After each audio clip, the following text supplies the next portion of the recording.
Morning. I'm Claire McHugh and I'm the Communications and Education Manager for the Academy of Social Sciences in Australia. And with me is Professor Richard Holden, who I'm welcoming today, and we're very excited about his presentation. So now I would like to introduce Professor Richard Holden. He is the President of the Academy of Social Sciences in Australia in this week where we're celebrating the social sciences. And he's also the Professor of Economics at the University of New South Wales, where he leads the Economics of Education Knowledge Hub. He's worked in Australia and abroad and is a regular media commentator on social and economic policy. Over to you, Richard. Well, thanks for that very generous introduction, Claire. So before we get to my presentation, we've just got a short video, which is a lovely overview of how broad the social sciences are. Social scientists help us make sense of the world. Social sciences are key to helping us understand and address some of humanity's biggest challenges. They've been vital throughout our history. In the Marriage Equality Act of 2017, in the Racial Discrimination Act of 1975, and in universal healthcare. There are millions of social scientists and social science graduates in Australia today. Social scientists work across society, politics, and culture, in business and economics, in history, philosophy and law, and in education, psychology, and healthcare. They are educators and economists, lawyers and linguists, psychologists and philosophers, managers and marketers, historians and geographers, sociologists and journalists. Social scientists help us make sense of the everyday. As we work, as we play, as we learn, they focus on big issues. How do we want to live? How can we learn from the past and from each other? And how can we work together for a sustainable future? The social sciences are all around us. Everywhere we were, everywhere we are, everywhere we will be.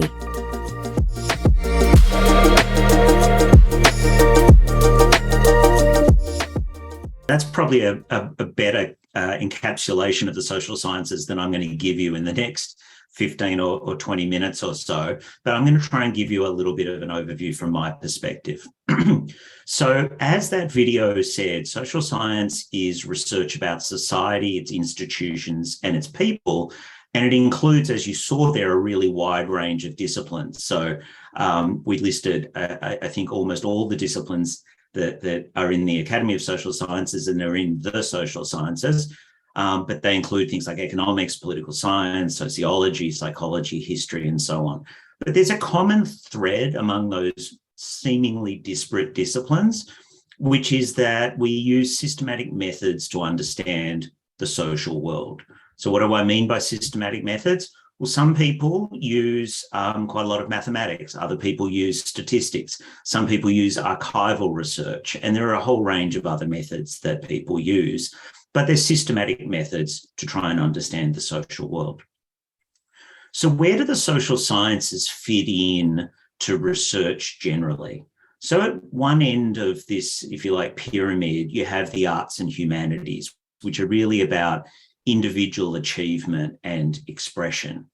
And at the other end of the spectrum, you have the natural sciences, which are about the natural world. So understanding whether the universe is expanding or contracting, or the distribution of prime numbers among the integers, or things like that. And in between, the social sciences span this pretty broad spectrum. Things about human products that are produced that have a collective impact. So that could be technology, for instance, but a number of other things. The way that we organize ourselves in political, economic, and cultural systems. So everything from, voting rules to how we organize as a society, and things about human populations, our demography, our public health, and other things. So let me give you a quick roadmap. That was a little bit of an overview. What I then want to do on the next slide is talk about why social science matters and is interesting, at least from my perspective. And then I thought I'd give two examples of my own current work. One is about cultural context in standardized tests. And the other is, which will sound a little bit cryptic, but I'll try and make clear, is about mechanism design for blockchain. Now, I'm an economist, but I think of myself as a social scientist a little bit more broadly. And so you might not think of those things, one to do with education and another thing to do with blockchain, as particularly to do with economics. But that's typical of the fact that the social sciences are really quite interdisciplinary, and that we use methods that allow us to cross over what you might think of as traditional disciplinary boundaries. The other thing I want to say about those things, I'm going to give you a very quick overview of things that are academic papers, and a normal presentation of each of those would take like an hour and a half. And I'm going to give you an overview of each of them in, maybe 6 minutes or something like that. What I want to do is give you a real sense of what that kind of research looks like. Even if you had a PhD, I wouldn't expect you to understand it in 6 minutes. So try not to find it intimidating. I hope you'll find it as a kind of an opening into what actual, real, current social science looks like and the kinds of things we're trying to study. So I hope you'll be intrigued rather than intimidated. Richard, can I just interrupt for a minute and ask you to share your screen? Oh, is that not shared? It's not, no, thanks, sorry. Okay.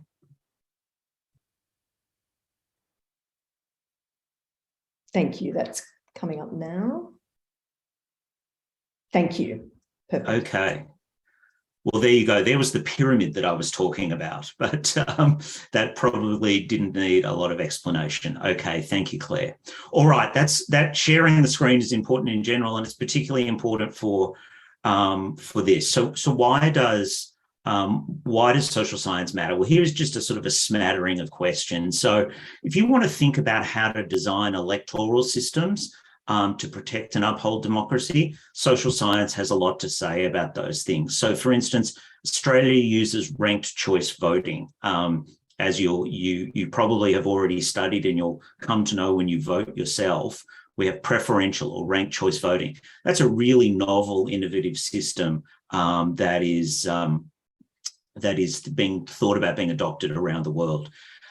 Social scientists work on how to prevent or correct the misuse of technology, how to develop effective strategies to preserve the natural environment, how to improve the fairness, effectiveness, efficiency, equity, and accountability of public institutions or policies or public programs. Social scientists work on how to identify and address inequality and discrimination, even how to measure inequality. We work on how to improve our educational systems at all levels, from pre-K to primary, secondary, and tertiary. We work on how to understand and address public health problems, which is something during recent years that has had a lot of public attention, and you've seen social scientists making important contributions to understanding our public health during the pandemic. And we work on things like how to improve our chances at individual and collective prosperity. So that's just a few of the topics, and you can see that already covers a really broad area. So now I'm going to go into these two projects of mine that I talked about. Okay, so the first is about cultural context in standardized tests, and in particular, NAPLAN tests, which you'll no doubt be familiar with. So there's a debate, an academic debate, but it's also a public debate with a long history. It goes back to the 1930s when standardized tests were first developed in the United States, about potential bias in standardized tests. So are they biased in favor of some students or some groups of the population compared to others? And that's a debate in NAPLAN, or if you like in the US, the SATs. Now, these debates are important. They're not just sort of academic debates. They're consequential because standardized tests are used for important things. Sometimes they're used to understand where people are up to in their education, and therefore what type of help or what kind of educational interventions they need. So NAPLAN tests are used for that, for instance. In the US, SATs are used for admissions into college, into university. And so these have real consequences, and we want to get these tests right. Now, there's the potential for cognitive overload when standardized tests have some kind of unusual or foreign cultural context. So if you look at a question and say, I don't understand the context of it, I'm not sure like what those terms are, what those things mean, even if that question is really just about figuring out the change from a particular order at the canteen, it takes your brain a while to understand, and that can make it harder to do well on the test. And those contexts can differ depending on who the students are. So there are a number of questions that it raises. Is this true? It sort of sounds right to a lot of people, but can we measure that? Can we show that in data to be true? What types of tests is it true for? How would we fix these tests? If this is true, how big a deal is it? If it's a really small effect, then maybe we don't worry so much about it. If it's a big effect, we should worry about it a lot. And maybe it goes beyond tests. Maybe this is true in your educational materials. Maybe this is true in your textbooks and other things. So how do we get at this? So my co-authors and I, in partnership with the New South Wales Department of Education and the Aboriginal Education Consultative Group, conducted a randomised controlled trial last year in schools in Dubbo to try and figure this out. So this is a randomised controlled trial, is a bit like a pharmaceutical trial. So if you were trying to figure out whether a heart medication works well, what would you do?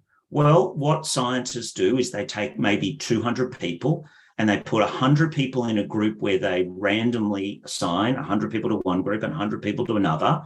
The people don't know what group they're in. One group gets the heart medication and one group gets the placebo, a sugar pill. And then you just look at the average difference in an outcome you're interested in. If it's heart medication, it's probably like cardiac events. And you look at the average difference between the two groups, and that tells you whether the heart medication is effective or not. And it also tells you whether it has side effects and things like that. So social scientists in recent decades have taken this approach and said, well, we can use this experimental method to understand social phenomena, not just pharmaceutical or medical phenomena. So we took year 6 and year 8 students in Dubbo, and the Aboriginal Education Consultative Group took the NAPLAN tests that weren't used in 2020 because of the pandemic and rewrote them to contextualise them for students in Dubbo. So, you know, Dubbo has some different features than, say the eastern suburbs of Sydney, some different geographic features and different cultural features. And so the AECG rewrote the tests and adapted them. And we took students in Dubbo and we randomly split them into 2 groups. And one group got the original test and one group got the culturally contextualized test. We weren't using these tests for the traditional NAPLAN method. This was just an experiment to figure out this cultural context. So here's an example. The original test had this question with a reading prompt about a lighthouse, and the modified or contextualized test had a reading prompt about the park's dish. So if you live in Dubbo, a lighthouse is not something you're going to see on a kind of week-to-week basis, given where Dubbo is located. The park's telescope's not too far away. Now, those questions aren't different in any way. No one's harder than the other, but one's more contextualized. So what do we find? There's a little bit of sort of jargon here, but basically we found there was no real measurable effect on numeracy scores between the group that did the contextualized test and the original test. But in reading, there was a big difference. And there was a big difference both within non-Indigenous students and within Indigenous students, where the difference was even slightly larger. And we measure these things in standard deviations. And so to give you an idea about how big this effect was, these effects were bigger than what people have found from giving students 105 hours of high-dose tutoring in the United States. So that raises a bunch of questions, which is to say, okay, it looks like cultural context in reading tests makes a really big difference. So should we think about having a one-size-fits-all NAPLAN test around the country, or should we have maybe more tests that are culturally contextualized? Does this effect apply in reading materials as well? In which case, maybe we should think about having more contextualized textbooks or other educational materials. But what we were able to do is not just conjecture about this, not just measure from observational data, but we were able to find out what we call the true causal effect by running a randomized controlled trial. The second thing I'm going to give you a quick flavor of, and this is a little bit technical, but it's also quite topical, is about mechanism design, which is an area of economic and blockchain. So you've probably heard of blockchains and Bitcoin. Now, what do blockchains do? They're a method of achieving trust without a centralized authority. So a person or a pseudonym, really, the person's identity is sort of a secret, called Satoshi Nakamoto invented Bitcoin just after the 2008 financial crisis, which I'm old enough to remember, but was a kind of traumatic event around the world. And people lost a lot of faith in banks and centralized institutions. And Nakamoto tried to invent a computer science method to see if you could have money that could work like regular money, but without a centralized authority like a bank. And it's got 4 elements. It's got coins, which is basically a digital signature. It's got a public ledger so that coins can't be spent more than once. And that's just a list of all transactions. And then it has this way of checking things called proof of work. So different computer nodes compete to solve cryptographic problems. So that's like factoring prime numbers. And the winner gets to add a block, which is like, I spent some money. I sent Claire some money into her digital wallet. That would be a transaction. That would be part of a block. And they get to append that to the longest chain of blocks. And there's a convention called the longest chain rule that says, of all the string of transactions in the past, if you get to append a new block, you should put it on the longest chain if there's more than one chain. Now, what's really topical now is that there are 2 consensus protocols, proof of work and proof of stake. So proof of work is what Bitcoin uses, and that uses lots of energy. So the Bitcoin blockchain in a year uses about as much energy as the entire country of Sweden does in a year. So that's not great for the environment, among other things. And that's part of why the main alternative network, Ethereum, is trying to switch to this thing called proof of stake, and a thing that's happening right now called the merge. But there are issues with both of these types of what are called consensus protocols. They're quite vulnerable to attacks, and they can end up sort of forking into multiple blockchains. And so the question that I and my co-author, Joshua Gans, who's an Australian economist at the University of Toronto, asked is, can we use some economic ideas to try and form a better consensus protocol? So mechanism design is a branch of economics that deals with creating incentives for agents who are self-interested and have some information that they know about themselves, but that the mechanism designer doesn't know. And can we design a game so that they will truthfully reveal that information? So a great example of that is an auction. You might know what you're willing to pay for a house, but the person selling the house doesn't know. But when they run an auction, they can create incentives for people to essentially reveal some or all of their private information. So we apply that kind of thinking and say, can we design a clever mechanism that leads to a consensus protocol that's more like attack proof, if you like, than either proof of work or proof of stake? So how do we do that? Well, we did some, I said before, some of us use some mathematics. So we use some mathematics. And I'm not going to force you to go through all this. This is copied from our academic paper. But these 1, 2, 3, 4, and so on, these are steps in a game. So we constructed a game and we proved theoretically that actually, and that's this propositional theorem down the bottom that says actually people will tell the truth. And in fact, it's the only thing that they should do. And then we went and actually designed this and ran it in the real world to see if it worked. And so that's the kind of idea. Now, this is very early stage. It's very nascent. I'm not saying this is going to, replace proof of work or proof of stake, but it's a way of thinking about, can we do better? So social scientists, from my perspective, work on some of the most pressing global problems. We use rigorous methods. So one thing people sometimes don't understand, they say, I'm really interested, I'm really good at mathematics, and can I put that to work in anything other than the physical sciences? The physical sciences are great and you can definitely put it to work there, but you also can in the social sciences. If you're not so interested in mathematics or don't have as great facility, there are other methods that are used in the social sciences. There are lots of different social sciences to choose from. So you saw in that introductory video, there are maybe 17 different social sciences to choose from.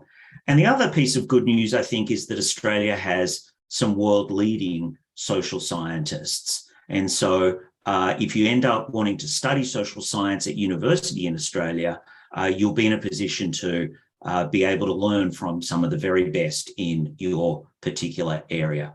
So that's all I wanted to get through. I'll hand back to Claire, and I'm very happy to take any questions that people might have. Thank you, Richard. That was fascinating, actually, the discussion of blockchains and also your attempts to find a new way of, calibrating them, evaluating them. You made a comment right at the beginning, and do you want to just put back up on the screen perhaps the pyramid that people missed out on seeing? Or yeah. Let me do that, and let me get the screen share right this time. So I just remind the audience while Richard's doing that, if you would like to submit questions, please use the Q&A, which is down the bottom of your screen next to the raised hand, and you can lodge your question there and we'll feed it back to Richard. So please do that. So that's the pyramid that we missed out on. I was wondering, Richard, you said something about it being very interdisciplinary, the social sciences. And, as the president of the Academy, would you say that it's one of the most both interdisciplinary but also collaborative areas of sort of academy or disciplines generally? I think that's really right. You pick up on two important points there, collaborative and interdisciplinary. So in terms of interdisciplinarity, I'd say a couple of things. So you could see from my own work that there's, for instance, an interaction between, say, computer science and economics. There's interactions between educational psychology and statistics and economics and things like that. And that's true, for instance, there are many collaborations between economists and law professors, between political scientists and sociologists, and really across the spectrum, there are a lot of these collaborations. Second thing is we often tend to work, not on solo papers, although you can do that. Often we work, on papers with a number of co-authors. And so that's quite a rich experience in doing research, which is not just sort of sitting by yourself, but doing it in a team. I think the other thing and this is really an emerging thing, I'm starting to see this more, is you see more collaborations between social scientists and those in the physical sciences. So, something that I was involved in recently was science that I don't have the first clue about understanding. It's about marine negative emissions technologies. It's about things like, can we do things to the oceans that can suck carbon out of the atmosphere? That's about the level of understanding that I have of it. But in thinking through that problem, obviously people like me can't contribute to the science, but it raises social scientific questions. What are the costs and benefits of doing this? What are the impacts on the marine ecosystem that are going to affect, people and the people that interact with the marine ecosystem? And so I'm seeing more and more collaboration between social scientists and physical scientists. And for me, that's been really a nice surprise. And it's also one of the things that I've found in recent years to be one of the most enriching things that's come across my desk, because I now get to learn about some of these things in the physical sciences, which I find absolutely fascinating. I could never go at it. People would laugh at me if I went out and tried to make contributions to some of these fields, and rightly so. But being able to be part of a team and make a small contribution to the team that's working on some of these problems, I find to be just a really nice experience. Yeah, and look, I'll just remind people, if you've got any questions, to put them up in the Q&A channel. I was just thinking, Richard, too, I think we've seen over the last few years in the climate sciences debate that the physical sciences alone do not change minds or persuade, that the social sciences really have a role in communicating and making those links, perhaps, for wider audiences. No, I think we see that more and more. And as you say, Claire, the climate debate has been really it's been really on display in that context. And so these things are more and more interwoven, that I think, than they've ever been before. And you know, that's one of the exciting things about being a social scientist, is that some of these debates are about the biggest issues that we're facing. So you know, it's wonderful to work on, you know, pure, discrete, important problems, tangible problems, but it's also a really enriching experience to work on some of these broader problems that go to the core issues. Things like, what's the future of our planet going to look like? What is our democracy going to look like? Can we prevent the kind of democratic backsliding that people have seen in Hungary and Poland, and to my great chagrin, to an extent, in the United States, where I lived for 10 years. And so, you know, these aren't easy questions to answer. So the downside is you're not going to write a paper and have the solution to these problems tomorrow. The upside is you're making a contribution to some of the most important problems that we're facing today. Thank you so much, Richard. I just want to remind you too, you said you were making a deposit into my digital wallet. So I just, you know, I'll get right on that. Give you the details, yeah. Look, thank you so much. No questions have come through on the channel, and we are actually out of time at the moment. So I did just want to thank you very much for your presentation. That was really interesting. And also to the audience for participating. It was great to see that, you know, we did have quite a number of schools connecting. Thanks, everyone, and thanks all the students for tuning in. Thank you.